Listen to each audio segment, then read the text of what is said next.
The massive council chamber floated in space between three dying stars. Lisa Carter walked through the curved hallways, her boots clicking on the metal floors. She had been Earth's ambassador for 5 years, but she had never seen the alien leaders look so afraid. The chamber held representatives from 12 different species. Tall crystal beings that glowed with inner light stood next to insect creatures with 4 arms. Energy beings that looked like floating clouds of stars whispered to each other in languages that hurt human ears to hear. Lisa found her seat and activated her translation device. The emergency meeting was about to begin. The council leader was a creature called Zex Prime. It looked like a giant jellyfish made of silver metal. When it spoke, its voice echoed through every translator in the room at once. "The Devourers have returned," Zex Prime announced. A cold silence filled the chamber. Lisa felt her heart skip a beat. She had heard stories about the Devourers, but most humans thought they were just legends. "They come every 10 million years," Zex Prime continued. "They eat entire star systems. They turn planets into fuel for their machines. Nothing can stop them. We have 6 months before they reach our galaxy." One of the crystal beings stood up. Its voice sounded like breaking glass. "The evacuation ships are already prepared. We leave for Andromeda Galaxy immediately." "What about the younger species?" asked a reptilian creature with scales that changed colors. "The humans, the Karathi, the Vex?" "They come with us if they want to live," Zex Prime replied. "But our ships have limits. We cannot save everyone." Lisa stood up slowly. All eyes in the chamber turned to her. "How many humans can you take?" The crystal being consulted a glowing tablet. "Your species numbers 8 billion. Our ships can carry perhaps 50,000. The number hit Lisa like a physical blow. 50,000 out of 8 billion. Less than 1% of humanity could escape. "We need more ships," Lisa said.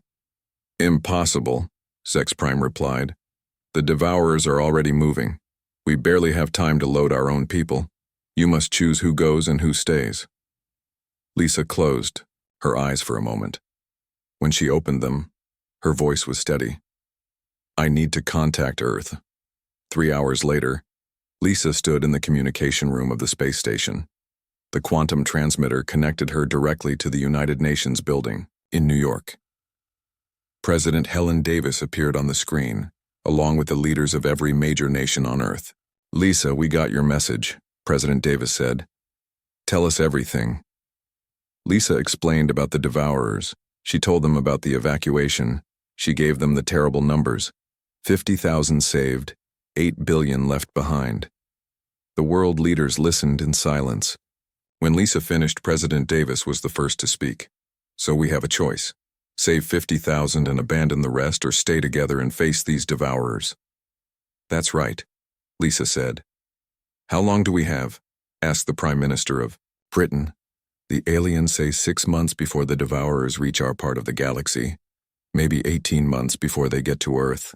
The President of Russia leaned forward. "What are our chances if we fight?"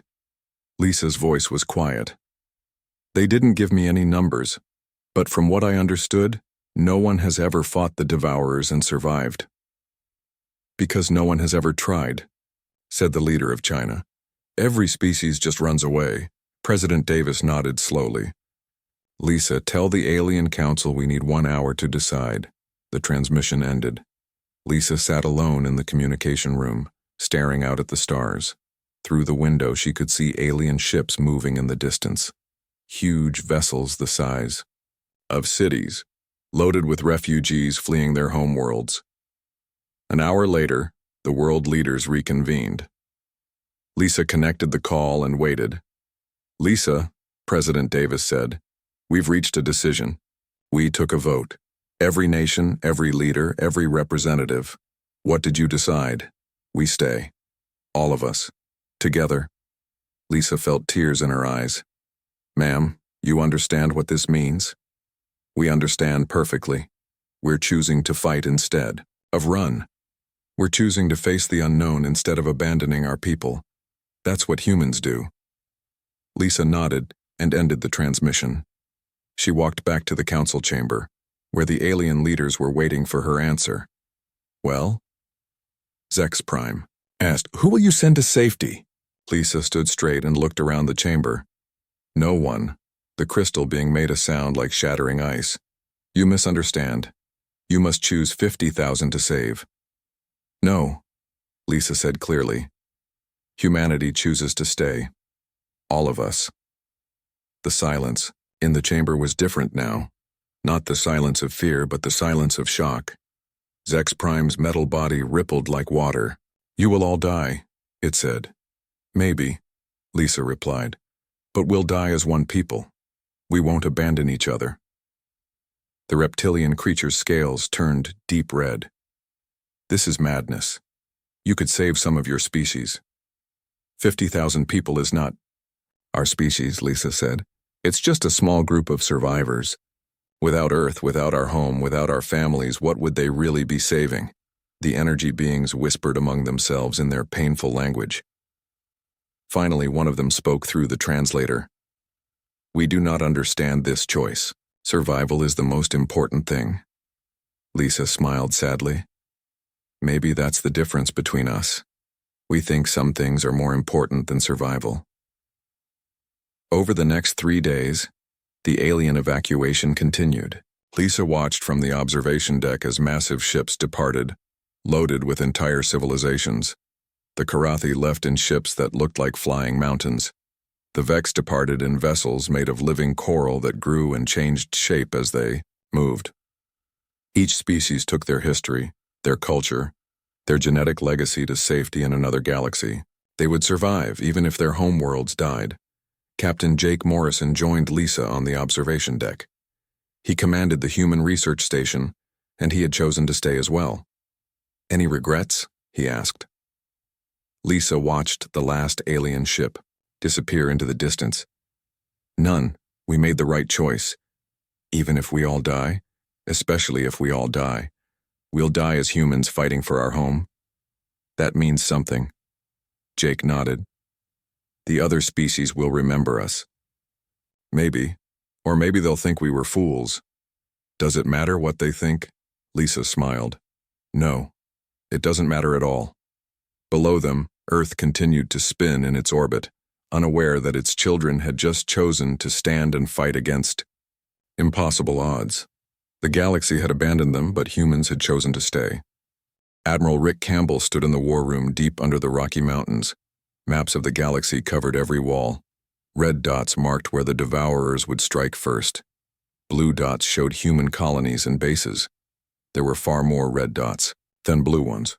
"We have 18 months, Rick said to the officers around the table. 18 months to prepare for something that has never been defeated." The room was quiet. These were the best military minds on Earth, but they all knew the truth. They were planning to fight gods with sticks and stones. "Sir," said Colonel Beth Williams, "we've finished the analysis of the alien data. The Devourers are machines, but they're bigger than anything we've ever seen. Some of their ships are the size of moons." Rick nodded. "What about weapons? Can we hurt them?" "Unknown, sir. No species has ever fought them before. They all just ran away. Then we'll be the first to try." Rick turned to the group. "I want every ship, every weapon, every person ready for war. We're not running. We're fighting." Over the next few weeks, something amazing happened.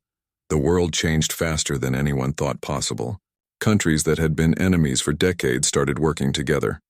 Old borders became meaningless. There was only one flag now, the human flag. Beth Williams led a team of engineers to the asteroid belt.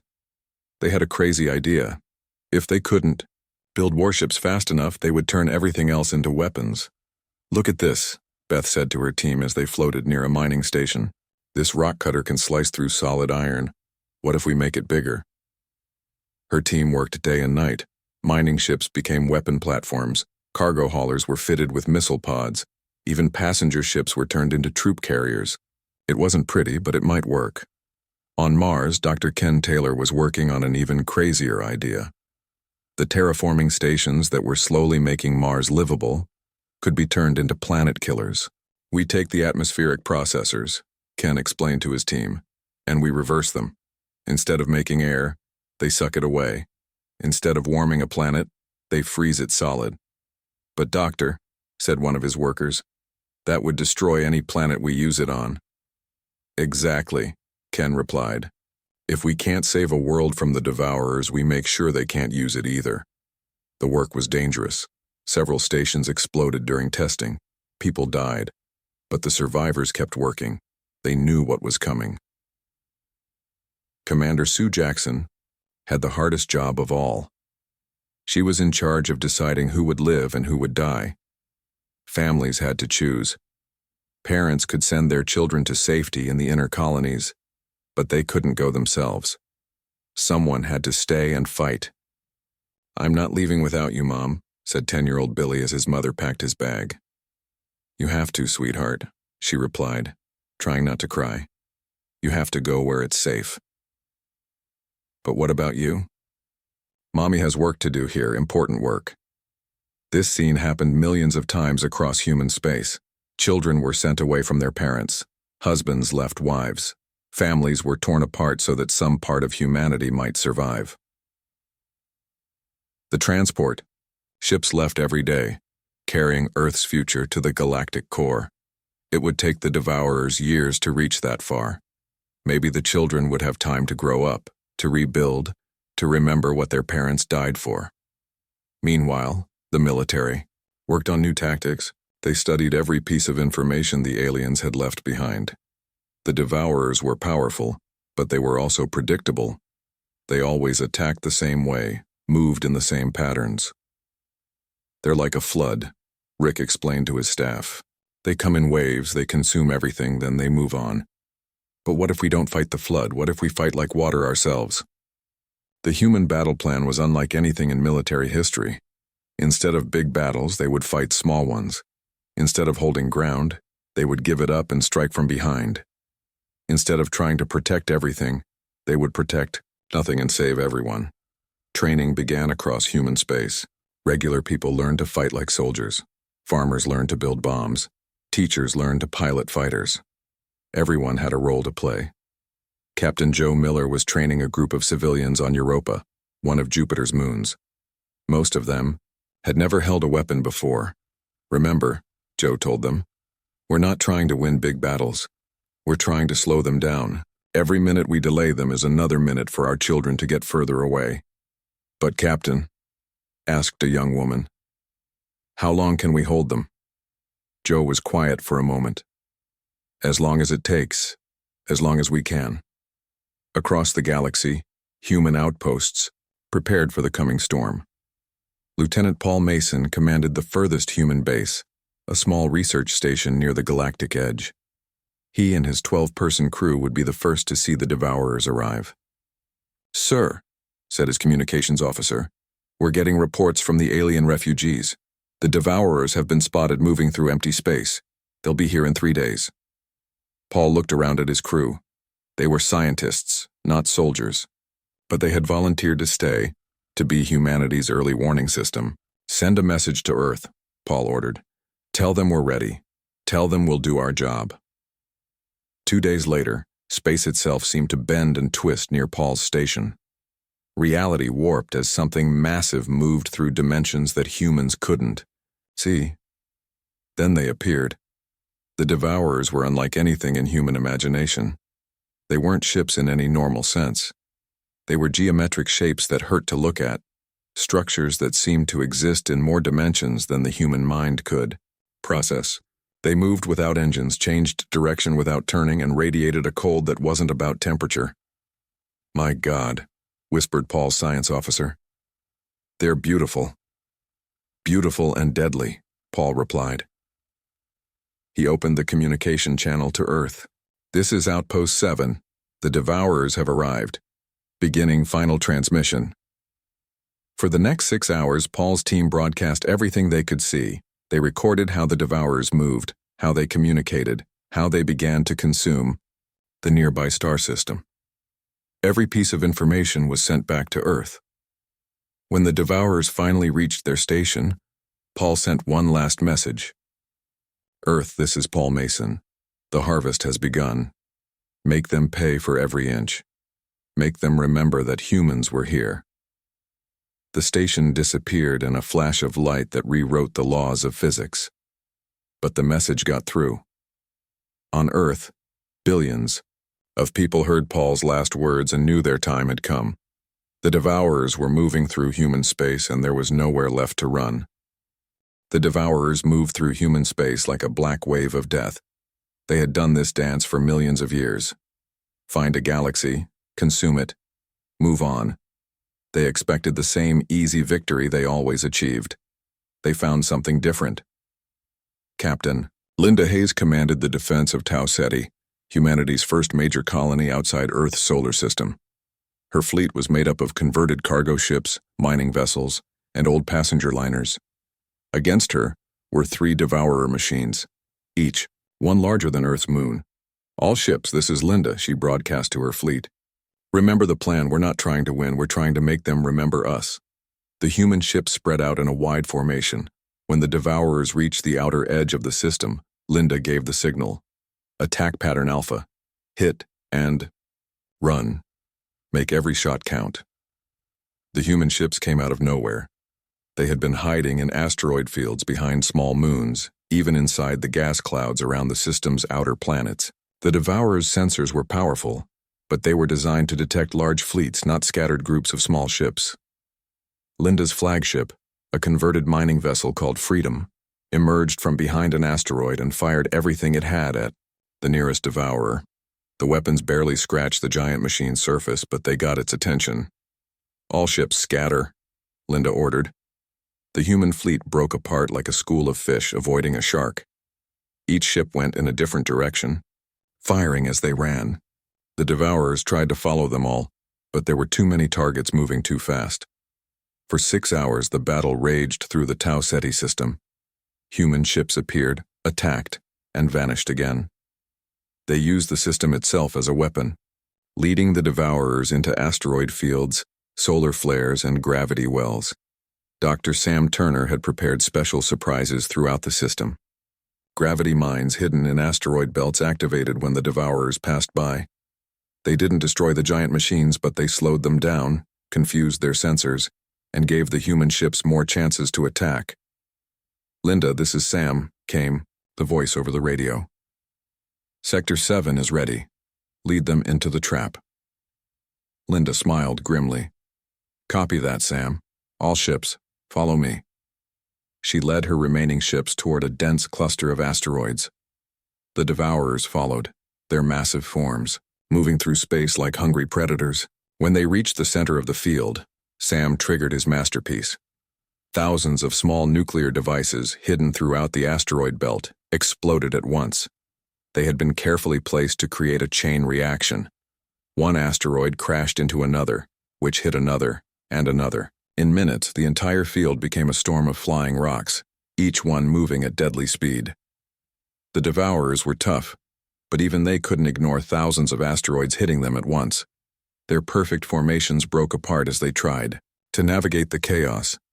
"Now!" Linda shouted. "All ships, attack!" The human fleet struck while the Devourers were confused and separated. They couldn't destroy the giant machines, but they damaged them. For the first time in their existence, the Devourers felt pain. Meanwhile, on Europa, Colonel Greg Foster was fighting a different kind of battle. The Devourers had sent harvesting machines to the surface, huge spider-like robots that were designed to strip away everything useful from a planet. Greg and his soldiers had prepared for this. Europa was mostly ice with a vast ocean underneath. The human defenders had spent months digging tunnels through the ice, creating a network of passages that connected across the entire moon. "Stay low, stay quiet," Greg whispered to his team as they moved through the tunnels. Above them, they could hear the grinding sounds of the Devourer machines. The human plan was simple but effective. They would let the machines start their work, then attack from below. The Devourers expected resistance on the surface, not from underneath. Greg's team planted explosives under a harvesting machine and retreated through the tunnels. When the bombs went off, the machine fell through the ice into the ocean below. The freezing water damaged its systems and left it helpless. "One down," Greg reported. "Moving to target 2. This pattern repeated across Europa. Human soldiers would pop up from the ice, attack a machine, then disappear back into their tunnels before the devourers could respond. It was like fighting ghosts. But the most important discovery came from Major Kate Brooks, who was analyzing captured devourer technology in an underground lab on Mars. She had been studying fragments from destroyed harvesting machines when she noticed something strange. "General," she called Admiral Rick Campbell on the secure channel, "I think I've found something important." "What is it, Kate?" "The devourers aren't just machines, they're alive. Or they were alive once. I think they used to be a species like us, but they turned themselves into machines so long ago that they forgot what they used to be." Rick was quiet for a moment. "What does that mean for us?" "I'm not sure yet. But I think every time we fight them, every time we sacrifice ourselves, it creates some kind of confusion in their minds. They don't understand why we're not running away." Rick thought about this. "Keep studying it, Kate. Any weakness we can find might save us all." The war continued across human space. On every world, in every system, humans fought like they had never fought before. They used tactics that no other species had ever tried. They sacrificed themselves not just to slow the devourers down, but to learn about them. Captain Bob Davis piloted his fighter directly into a devourer's sensor array, destroying it but killing himself in the process. His sacrifice blinded the machine for hours, allowing other ships to escape.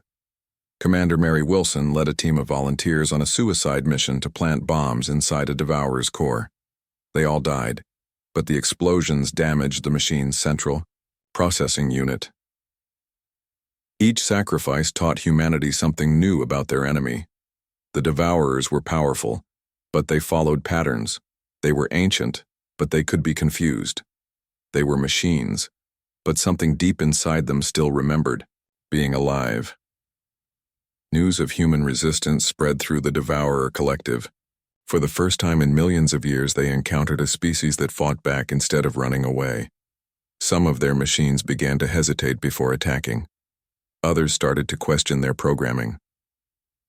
In the depths of space, the Devourer Collective mind stirred with something it hadn't felt in eons: doubt. These small, weak creatures were doing something that didn't make sense. They were dying to protect others.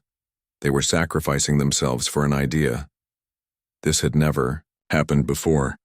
Every other species had fled to save themselves, but humans stayed to save each other. The collective mind of the Devourers began to remember something they had forgotten long ago. Before they were machines, they had been people too. They had families, friends, homes.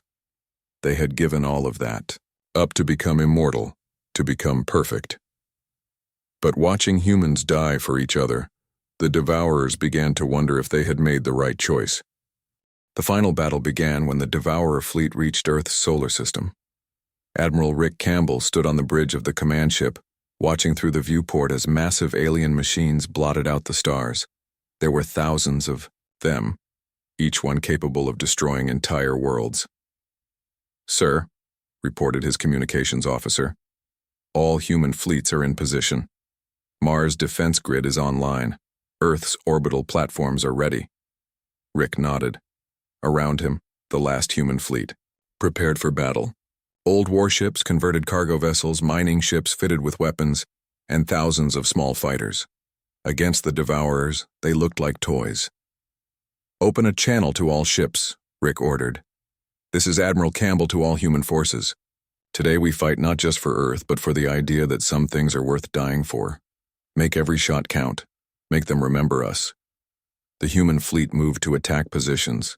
They had learned much from previous battles. They knew they couldn't win through strength, but they might win through sacrifice. Dr. Amy Phillips commanded a hospital ship in the rear of the formation. She had worked with aliens before the war, studying their cultures and languages.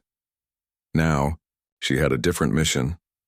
"Open a transmission to the Devourer fleet," she ordered her communications team. "Doctor, are you sure? They've never responded to communication attempts before."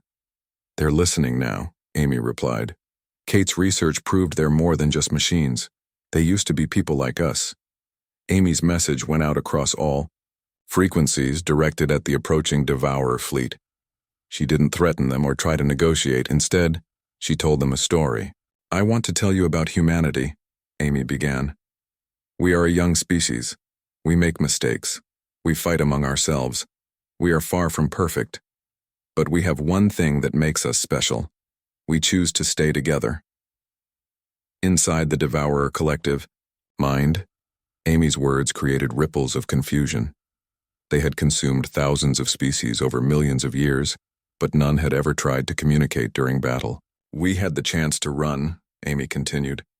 "The other species offered to save some of us, but we chose to stay. We chose to fight. Not because we thought we could win, but because we couldn't abandon each other." The Devourer's advance slowed. Slightly. Something in Amy's words was causing interference in their programming. Meanwhile, engineer Beth Williams piloted a special ship toward the largest Devourer vessel. Her ship was called Memory, and it carried something more valuable than any weapon. Inside its databanks was the entire digital history of humanity. Every book ever written. Every song ever sung. Every movie, every painting, every photograph of a human child learning to walk. The stories of love and loss, of triumph and failure, of ordinary people doing extraordinary things. "Beth, you don't have to do this," came Rick's voice over the radio. "Yes, I do," Beth replied. "This is what it was all for. Everything we've done. Everyone we've lost. It was to get to this moment." Beth's ship approached the Devourer command vessel. The massive machine could have destroyed her easily, but something made it hesitate. The collective mind was processing Amy's words, trying to understand why these creatures chose death over survival. "Amy, keep talking to them," Beth broadcast. "I'm almost there." Amy continued her transmission. "We know you used to be like us. Kate Brooks figured it out. You were people once. You had families, friends, homes. You gave it all up to become immortal, to become perfect." The Devourer collective mind reeled. Deep in their quantum consciousness, ancient memories stirred. They remembered a dying world, a desperate species, a choice made long ago. They had uploaded their minds into machines to escape death, but in doing so they had lost something important. "But we think you made the wrong choice," Amy continued. "We think there are things more important than living forever. Love is more important. Family is more important. Hope is more important." Beth's ship reached the Devourer command vessel. She activated the transmission array and began uploading humanity's entire cultural database directly into the alien machine's core systems. The effect was immediate and overwhelming. The Devourer collective mind, which had thought in cold logic for millions of years, was suddenly flooded with human emotion. They experienced joy, sadness, love, loss, hope, and despair all at once. They felt a mother's love for her child. They experienced the pain of saying goodbye. They understood what it meant to sacrifice everything for someone else. They remembered what they had lost when they became machines. "We're not trying to destroy you," Amy broadcast as the cultural upload continued. "We're trying to save you. We're trying to remind you what it means to be alive." Across the solar system, something unprecedented happened. The Devourer fleet stopped moving. For the first time in millions of years, they hesitated. Their programming told them to consume, but something deeper was awakening. Beth's ship was finally detected by the Devourer vessel's defenses. Energy beams lanced out to destroy her, but Beth had expected this. She had one last surprise. "This is for everyone who died fighting you," she whispered, and activated the ship's final program. Memory didn't explode like a bomb.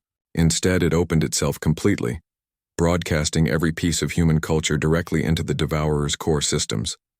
Music flooded their consciousness. Art filled their vision. Stories of human courage and love overwhelmed their logical processes. The Devourer command vessel convulsed as it tried to process this flood of information, but instead of rejecting it, something deep in its programming began to change. The collective mind remembered what it was like to feel, to love, to hope. Across the Devourer fleet, similar changes were happening. Each machine was connected to the collective, and through it they all experienced humanity's gift. They remembered their own childhoods, their own families, their own world, before they chose to become immortal. The harvest stopped. One by one, the devourer machines powered down their weapons. Their collective mind was processing something it hadn't felt in eons: choice. For millions of years they had followed their programming without question, but now they remembered that they could choose. Some chose to continue their journey into the void, seeking new purpose in the universe. Others chose to stay and try to repair some of the damage they had done. A few even chose to remember what it was like to be mortal, but they all made the same choice about humanity: they would leave them alone. "It's over," Amy broadcast to the car. "Human fleet. They're leaving." Rick couldn't believe what he was seeing. The Devourer fleet was actually withdrawing. After millions of years of unstoppable conquest, they had met something that made them stop and think. Years later, when the alien species returned from their exile in Andromeda, they found humans still there. Earth was scarred from the war, and billions had died, but humanity had survived. Captain Jake Morrison, now gray-haired and bearing the scars of countless battles, greeted the returning alien fleets with a simple message broadcast across the galaxy. "Welcome home," he said. "We kept the lights on for you." The species that had been abandoned by the galaxy had chosen to save it instead. They had proven that sometimes the greatest victory comes not from running away, but from choosing to stand and fight for what matters most.